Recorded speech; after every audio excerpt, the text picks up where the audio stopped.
Hi everyone. This week for writing, we're going to be working on creating a poem.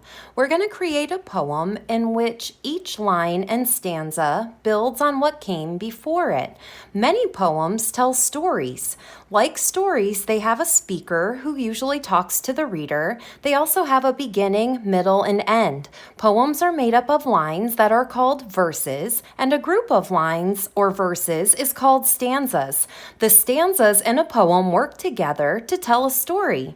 Each stanza tells an important part of the poem's story, and the stanzas build on each other to present ideas in order to tell that story. So for today, our only goal is to start brainstorming a list of ideas that we can use to create a poem in which we tell a story that has a speaker, has verses, and stanzas that build upon each other. So very quickly, I'm going to think about some topics, and I've been inspired by nature. There's not much else to do during this time of social distancing, but I do enjoy being outside, so I started thinking about different ideas in nature.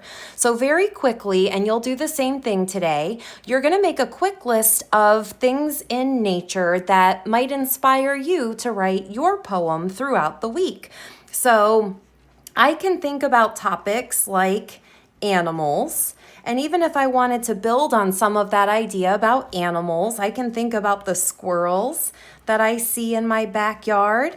I could think about the birds that are in my backyard because I hear them all the time. That might be an idea. I know about flowers and plants because I have them growing in my front yard and now my backyard as well. I can also think about things like the weather. What kind of weather do we have outside in nature right now? We can write a poem about that. We can also write a poem about the sun, like how the sun can rise, sunrise, and sunset.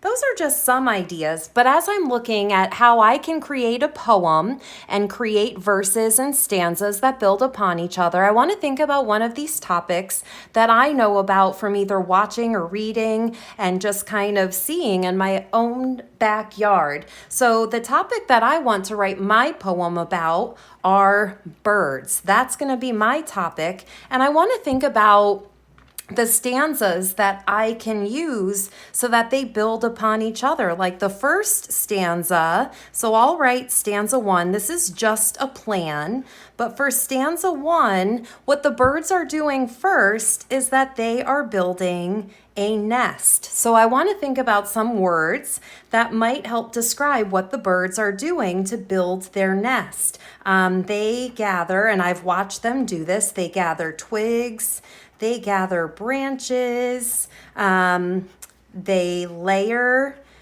the twigs and branches, and they weave them together. And they do all of this so that they build a nest. That could be my first stanza.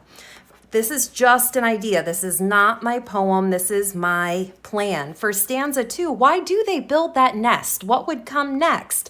That's right. They build that nest so that they have a home for their eggs. So once that nest is built and they have their eggs, they rest there. They cover the eggs. We can even say they protect them. They keep them safe and warm. But then they also kind of sound an alarm. If something is dangerous nearby, I've heard them really start to squeak and squawk and get upset. So that could be for stanza 2. Now, when I think about building onto stanza 3, they have a home for their eggs. The only natural thing to have happen next for my third stanza is that the eggs, they hatch. And so what kind of things or ideas could I think about that go along with hatching eggs? Well, usually when the eggs are ready to hatch, they might shake, they crack, and then finally, the new baby birds are free. So these are just my ideas of how I can use stanzas that will build one upon the other to tell a story. My topic is birds, so that's who my speaker is going to be. Your job today, brainstorm a list And then also create a plan for your first stanza, second stanza, and third stanza. Happy planning, everybody!